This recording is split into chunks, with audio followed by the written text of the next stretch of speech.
Aray ko. Sinasakla ko ng DDS, guys. Aray ko. Aray. Galit na galit yung mga DDS eh. Pinamumunuan ba naman ni Sara Duterte? Tinabihan niya na naman. Mas natitrigger na naman ang mga ano. Ito na yung pinaka the best of the best. Tinabihan niya namang BO yung sila Attorney Conti. Diba? Yun naman yung gusto niyang patamaan. Pakinggan nyo nga. Kaya na yung gigigil ako. Aray ko. Kamay ko pala. Pakinggan nyo. I-stress na kasi ako, guys. In boys. In girls. Ito ayaw mag-play may nalabanan tayo ng DDS.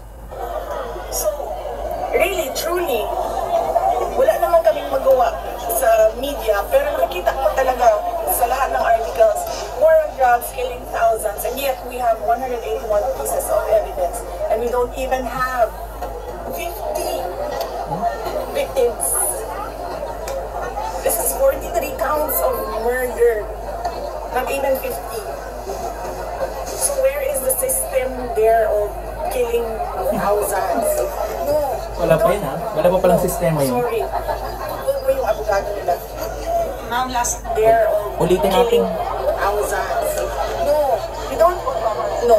Sorry. Bobo yung abogado nila. Diba? Ma'am, last na lang from... So, ang talino mo dun, di? Aray, di ka na mabalik. Ang talino mo, Ang talino mo dun pala. Mas may alam-alam ka pa. Sarili mo nga kaso, hindi mo kayang lusutan. Because you can't.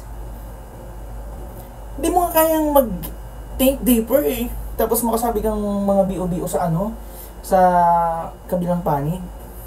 Yung ganyan to, guys. Hindi pwede yung mga ganyan-ganyan. Paglaban mo ang sarili mo, ang tropa.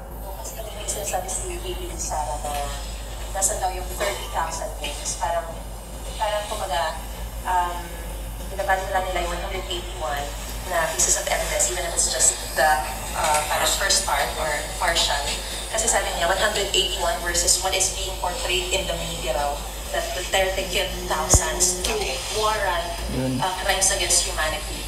Kung 181 yan, at ang pinagpapasayan natin ng case dito sa ICC is just 43. Nasaan yung thousands?